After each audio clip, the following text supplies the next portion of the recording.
Welcome, everybody, to, I believe, the 84th and definitely the final class. So, we completed the Bhagavad Gita study last class. And this class, what we plan to do is we plan to review the Charama Shatkam or the Antima Shatkam, which is the last 6 chapters of the Bhagavad Gita. And then we shall review the points to ponder for chapter 18.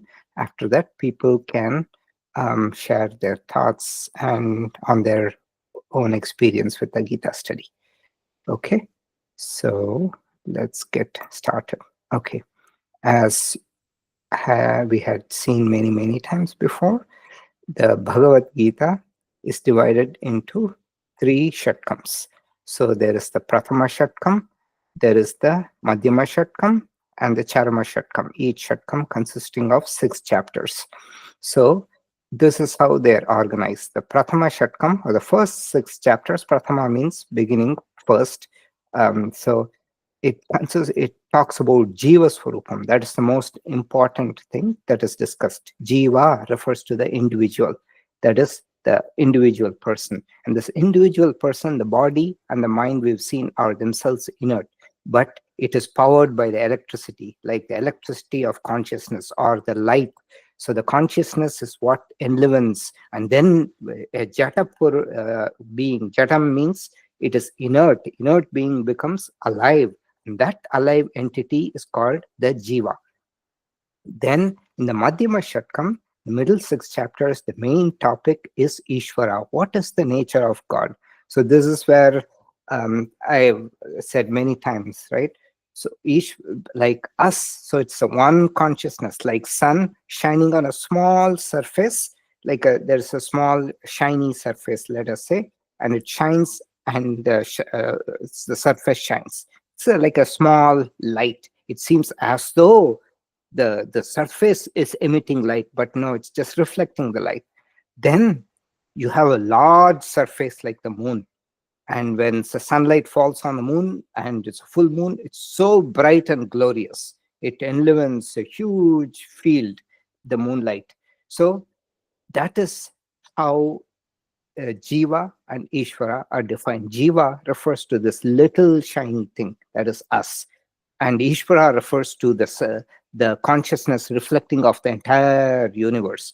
So the um, but both are qualified in the sense that it is not the original entity. It is um, with a superimposition. When it's superimposed with the universe, you see Ishvara. So Ishvara, literally, it's not a Vishnu. We saw all this before in the Madhyama Shatkam. There is the Ekarupa Ishvara, Vishnu, Krishna, all that. Then Anekarupa Ishvara, that is the cosmic form. And then there's the Arupa Ishvara. Do you guys remember all this? We've studied in the middle. Ekarupa, Anekarupa, and Arupa means without form. That is the pure Brahman. So Arupa, Bhagavan says in the 7th chapter, अपरेयमितस्त्वन्यां प्रकृतिं वित्ति मे परां जीवभूतां महाबाहो ययेदं धार्यते जगत् aparayam itastu anyam prakritim vidhi me param prakriti. That is the para prakriti that refers to the pure consciousness. Apara prakriti refers to the lower form. So everything is valid depending on our state of mind, because we cannot be prepared to reach the to meditate on the nirguna Brahman. Then you need a ekarupa Ishvara. So that is the Ishvara Swarupa. Then finally Bhagavan says, Jivatma, Paramatma, they're one and the same, because it is the same thing that is enlivening both, and that is Brahman. So just like a wave and an ocean. Then the second thing that is compared is what is the main effort, sadhana, that is emphasized? Karma yoga, that is action in the Prathama Shatkam. Then in the Madhyama Shatkam, it is Ishvara Dhyanam, meditation on God. And in the final Charama Shatkam, it is Jnana Yoga. So you will see a lot. This is once your mind has been purified, then Jnana Yoga. Then the tool, what is the tool? It is Prayatna. So Karma Yoga, it's a broad range of sadhanas. The tool is individual effort. And individual effort is not always successful. You also need Ishvara Anugraha. So that is why Bhagavan says surrender. So it is only by Ishvara or Bhakti that it's like an express train. Remember, we saw that analogy. Bhakti is not a separate yoga. It is like an express train. When you surrender, it takes you easily through Karma Yoga and Jnana Yoga. So Ishvara Anugraha is what you need to, is a tool to traverse forth. And finally, in the Charama Shatkam, Satguna or values to purify the mind as a tool to purify the mind are emphasized. So, Tat Tvam Tat Asi, Tat Tvam Asi. That is how the Bhagavad Gita is structured. Okay. The Charama Shatkam is also called Antima Shatkam. The three topics are Asi Padartham, as we saw. Then this is in chapters 13 to 15, Jnana Yoga, again 13 to 15, Jnana Yoga as a sadhana. Then Sadgunas, cultivation of noble virtues, because only a dharmic mind can absorb Vedanta. This is in chapter 16, 17, and a portion of 18. So 13th chapter is called Kshetra, Kshetrajna Vibhaga Yoga. Vibhaga is division. The division of Kshetra, which is the field. Kshetrajna is the knower of the field. That is called Kshetrajna Vibhaga Yoga, division of the field and the knower of the field. The topics are, it's very simple. Atma, that's a consciousness. Anatma, anything that is not the consciousness, inert, and Nyayam, the knowledge. So, and Bhagavan talks about these terms. There are 6 terms. There's called Paribhasha Shabdaha, technical terms that Bhagavan addresses. And then the second part is Jnana Sadhanani and Jnana Phalam. That is the different practices and the fruits of this knowledge. Now, the Paribhasha Shabda, the technical words or jargons are Prakriti, that's the nature of matter, Purusha, the Lord who dwells within the body, Kshetram is the field, Kshetrajna is the knower of the field, Jnanam is the knowledge, Jnayam, that which has to be known. And if you see Prakriti and Kshetram, the two terms here, Prakriti and Kshetram, they are essentially more or less the same. It's a material universe. It is also called Anatma.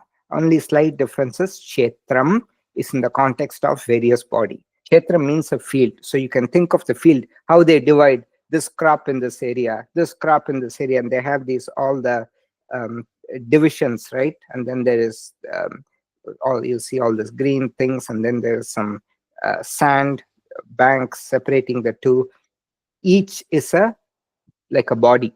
The field is the full field. So Kshetram is in the context of the various bodies, and Prakriti is in the context of the entire universe, more than just the bodies. And these are both anatma, that is, it is inert. This is the object of our experience. Remember, subject and the object. The subject is the pure consciousness, object is the inert material universe. Purusha is also called the Atma, consciousness in the context of our body, individual body. See how it evolves? One body, then Kshetrajna is a consciousness in the context of all the bodies. Remember the field? Kshetra is the field. I told you field consists of these small patches. Each patch is like a body. So Kshetrajna is the one who knows the field. That is in the context of all the bodies. And then Jnayam is Brahman. It's the consciousness in the context of the entire universe. So see how it evolves. One body, many bodies, and then the entire universe. So they're more or less the same. It's just the consciousness. If you've seen this, then Jnana Sadhanani and Jnana Phalam means for getting this knowledge and its fruits. The main message is there are many doors for preparation of the mind for receiving the knowledge, right? For moksha, liberation, there's only one door, and that is the removal of ignorance. So previously I told you, even that Ishvara, which is the Brahman with a Upadhi. Upadhi is a limiting agent. We have seen this many times before. You have a pure crystal. It's very difficult to see the crystal because it's pure, it's almost transparent, right? But when you bring a red flower behind it, now you can see a little bit of the striations and all that in the crystal. So the crystal is understood through a upadhi, that is that flower. Like that, the God is understood through the creation. That is what is explained in the 10th chapter, Vibhuti Yoga, and in the 11th chapter, Vishwarupa Darshana Yoga. Okay, so um, there are many doors for the preparation of the mind for receiving the knowledge. But for moksha, there is only one door, which is the removal of ignorance. The Brahman, the Brahman is like light, right? So the ignorance in the context of the Vedanta, it is like absence of light.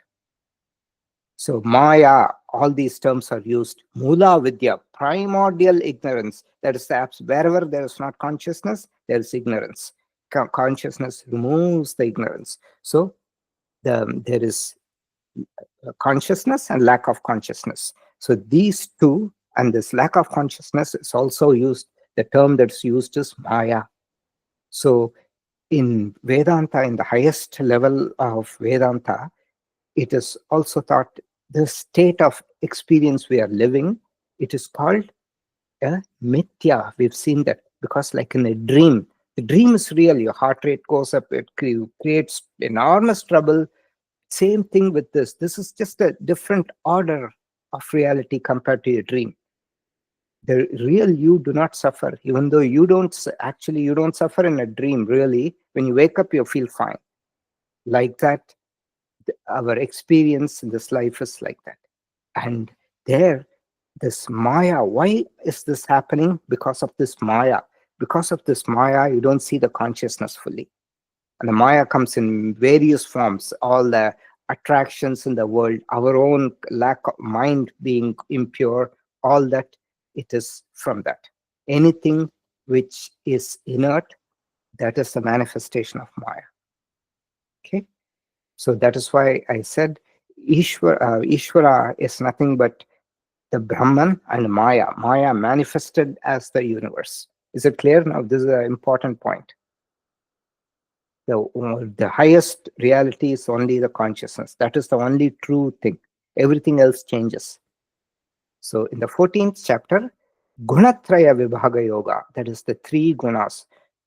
So previously, in the 13th chapter, we used a concept called Drik Drishya Vivekam. Subject, object. Drik is that which is seeing. Drishyam is that which is seen as object. So anything that is is an object of your experience is not you. That's understood, right? So it's not the subject. That is how you distinguish between the consciousness, Atma, and the Anatma. Okay. Chapter 13 uses Dirkdrishya Viveka to illustrate what is the Atma by negating everything that is seen, that is an object, as belonging to Anatma. And chapter 14, all three chapters talk about Jnana Yoga. Okay, Atma Jnanam. Chapter 14 uses the same strategy to distinguish the Atma from anything that has gunas. Guna is a quality. The subject has no qualities. Atma is Nirguna Tattva, attributeless principle. That is the definition of Atma. So with this, the 14th chapter leads to the Atma through the stepping stone of the Gunas. Gunas is a stepping stone to Atma, which has no Gunas. Here, Bhagavan introduces the Atma Jnanam and creation again, and the three gunas of Ahankara, Sattva, Rajas, and Tamas is explained. He also talks about Gatihi, or post-death travel. Then Arjuna asks a question, how can he transcend the gunas, Gunatitam? And then Gunatita, Lakshanani and Sadharani, traits of and how to become one who has transcended the three gunas. Okay? Gunas bind one to Prakriti. Okay, how we will see that, how they bind the Dehi. This is the embodied being. Water by itself is neither hot nor cold.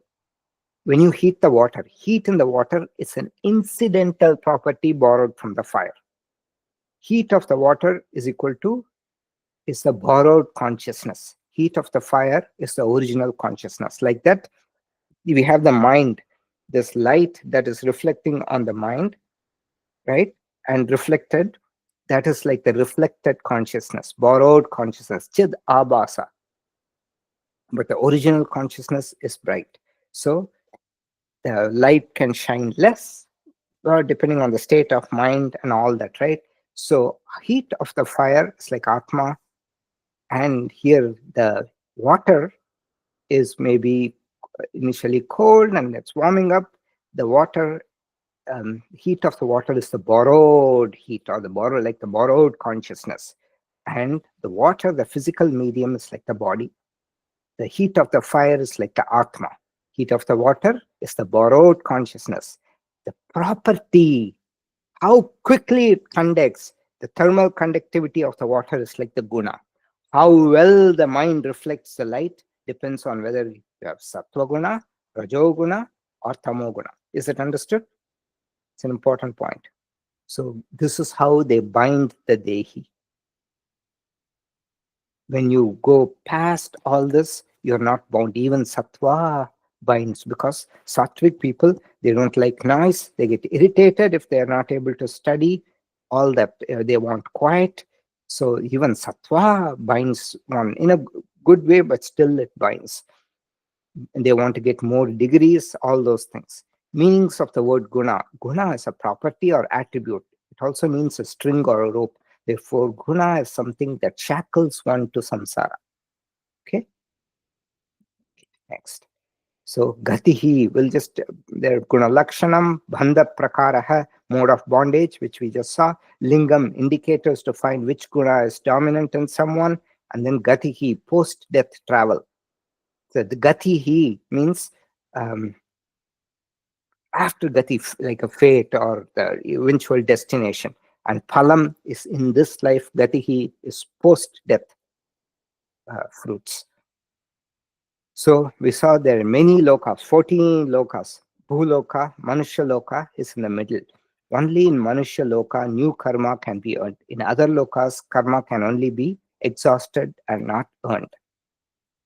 Yada sattve pravritte tu pralayam yati dehabrit tadotam avidham lokan amalan pratipadyate rajasi pralayam gatva karma sangishu jayate tatha praleenastamasi mudayonishu jayate. When sattva is dominant, yada sattve pravrittetu pralayan, after pralayan means after death, yati, after pralayan, dehabhrita, the embodied, that is the sukshma shariram, uttama vidam lokan amalan pratipadyate. When sattva is dominant, they go to higher worlds. Uttama vidam lo, people, very uttama people, very, those who have done a lot of merits, they go there. And when rajo guna is dominant at death, karma sangishu jayate, they go to the worlds where karma happens, that is bhuloka.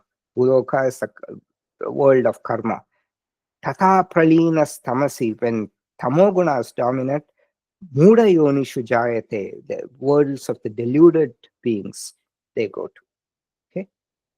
Then transcending the three gunas. How do you transcend the three gunas? This is important. Ahankara, ego, or the lower self, cannot escape the gunas. Whatever be the type of guna, bondage cannot be avoided. The only solution to the suffering is to escape the three gunas, becoming a gunatita. How to transcend the gunas?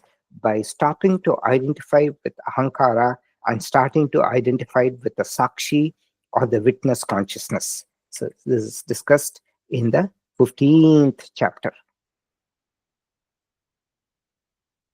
It's a short chapter consisting of 20 verses, very important chapter, often used as a prayer before eating. All three topics of the Charana Shatkam are covered: Jivatma, Paramatma, Aikyam, Jnana Yoga, and values. Purushottama here means Nirguna Ishvara, the pure Brahman. So the topics are Samsara Varnanam, the description of Samsara, or the transmigration slokas, how what happens after death, keep getting born, that Brahmana Sarvatmakatvam. So Sarva Atmakatvam, that is Brahman as all jivas and as Jagat. Brahmanaha Purushottamatvam, Brahman being Purushottama, and Brahma Jnana Palamcha, the knowledge of such Brahman and the benefit of such knowledge. So we saw the example of Urdhvamulamadasyakam Ashvattam Prahuravyayam Chandansi Yasya Partnani Yastam Veda Savedavit. The Ashwatha tree is introduced to represent samsara. Nirguna Ishvara is like the roots from above. The birds are like the jivas occupying various branches, upper, middle, and lower. All the lower branches, each branch is like a body. The bird is like the Sukshma Shariram, which comes and occupies this for some time, then flies away. All the branches in a certain level are called a certain loka. So middle loka are the middle branches, lower branches are the lower lokas, higher branches are the heavenly realms. Each branch is a body, branches at a level collectively form a loka, middle branches form the Manushya loka. Jivas are like the birds that occupy these branches. And Jiva is a reflected consciousness, which is a reflected of the original consciousness on the reflecting medium. The body alone is not the Jiva. Body is the house in which the Jiva comes for occupation. Okay? Once the body dies, the Jiva, that is all the subtle body and everything, it just leaves. Jiva can also mean the individual, where you include the body, but in this context, Jiva is compared to a Pakshi. The Pakshi is like the Sukshma Shariram, which comes into the branch and stays in the branch, and then it goes away. Guna Pravrida, what decides the next Shariram? Not decided by Bhagavan, not decided by fate, decided by free will, which we can use constructively or abuse. Each body is determined by the three gunas resulting from our actions. And guess what? Your next Janma is decided now itself. On a branch, you have a small shoot coming out, right? That is your next Shariram. And it is determined in this lifetime itself. Shoots as the sense objects determining our next body. Our next body exists in this Janma itself in the form of a shoot. That is the desire for sense objects. This shoot is gradually nourished, more desires, and will become a full-fledged branch. That's the next body. Vishaya, sense objects create karma, that causes karma, phalam, punyam, papam, next shariram. Understood? Yeah. Then Brahmana Sarvatmakatvam. So a portion of myself has become the eternal jiva in this world of jivas. Mamai vamsho jiva loke jiva bhutas sanatanaha. Then what happens? The manashashtani indriyani prakritistani karshati shariram yadavapnoti yatyapyutkramati ishvaraha grihitvaitani sanjati vayurkandani vashayat. When the Lord, here the jiva, leaves the body, he or she pulls the five sense organs with the mind as the sixth. All these are in prakriti. And when he or she goes to another body, he or she carries into the new body, grasping these like the wind carrying sense from their sources. Vayur Gandhani Vashayat. So this is how transmigration happens. The Sukshma Shariram takes all the sense organs and the mind, not the physical sense organs, but is the power, the Indriyani, power behind the hearing, the cognition, all that is taken with the memory. Everything goes into your new body, like a wind carrying sense from their sources. Then the 16th chapter, Daiva Asura Sampad Vibhaga Yoga. So here there is Veda Purva Bhaga and Veda Anta Bhaga. Vedanta is the portion on the knowledge. The 16th and chapters deal with a way of life conducive to the spiritual goal. Subject matter is picked exclusively from Veda Purva Bhaga, that is the beginning portion. Previous 13, 14, 15 chapters are from Vedanta Bhaga. So the topics here are Daivi Sampat, Asuri Sampat, importance of Shastram or scriptural study. Only 3 slokas for Daivi Sampat, because there are people who have Daivi Sampat are few. Many slokas for Asuri Sampat. We have 18 slokas for Asuri Sampat. And the importance of Shastram or scriptural study. So Bhagavan, at the end of the chapter, I'm not going to go into the details. End of the chapter, he says, Tasmat Shastram Pramanam Te Karya Vyavastito Nyatva Shastra Vidhanoktam Karma Kartumiharhasi. Therefore, let the scriptures be your authority determining deciding what ought to be done and what ought not to be done. Having known what is said in the ordinances of scriptures, you should act. And that causes Arjuna to ask a question at the beginning of the 17th chapter. So this becomes like a bija shloka. Some chapters, do you remember? They have a bija shloka, the seed shloka, where the seed is the previous last something Bhagavan says and Arjuna has a question. So that causes Shraddha. Now Arjuna is going to ask about faith, the 3 types of faith. So Arjuna asks, even if somebody who is illiterate but is full of faith, what is the faith? Because that person is illiterate, so they can't read the scriptures. What is the fate of such a person who is illiterate in the scriptures but is very devout, spiritual, very good ethics, everything? What is the destiny of that person? And so Krishna talks about Arjuna's question. So the first 6 questions Bhagavan addresses Shraddhatraya Vibhaga. Then that should have concluded the chapter in 6 shlokas, but then Bhagavan picks up 4 other voluntary topics. Ahara iti chatushtayam. Chatushtayam, 4 topics like ahara: food, worship, discipline, and charity. Ahara, yajna, tapa, danam. Then shlokas 23 to 28, Bhagavan again voluntarily talks about the famous mantra Om Tat Sat.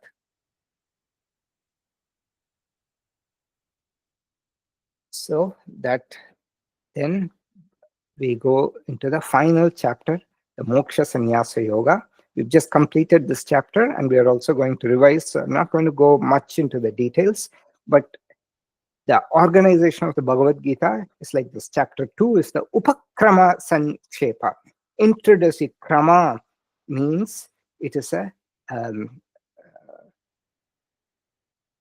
sequence. So the initial setting the stage for the sequence. So introductory summary. Chapters 3 to 17 is the main message of the Gita, or the elaboration of chapter 2. And chapter 18 is Upasamhara. Samhara means ending, concluding Sankshepa, summary. And the topics discussed are Sannyasaha, renunciation, Karma Yoga, in shlokas 1 through 12, Atma Swarupam, the nature of the real self, Jnana Yoga. Bhagavan will summarize in shlokas 13 to 17. Then he analyzes 6 topics, because he thinks that if you know these 6 topics well, then you have understood the entire Bhagavad Gita. So this is more like Sattva, Rajas, and Tamas. So it is more like virtues. Then again, he concludes Karma Yoga and Jnana Yoga, this time with emphasis here. Previously, Karma Yoga is talked with the emphasis of Sattvika Sannyasa, and Atma Swarupam is talked about with the nature of Atma as Abhokta, Akarta and Abhokta, non-doer and non-reaper of the fruits of actions.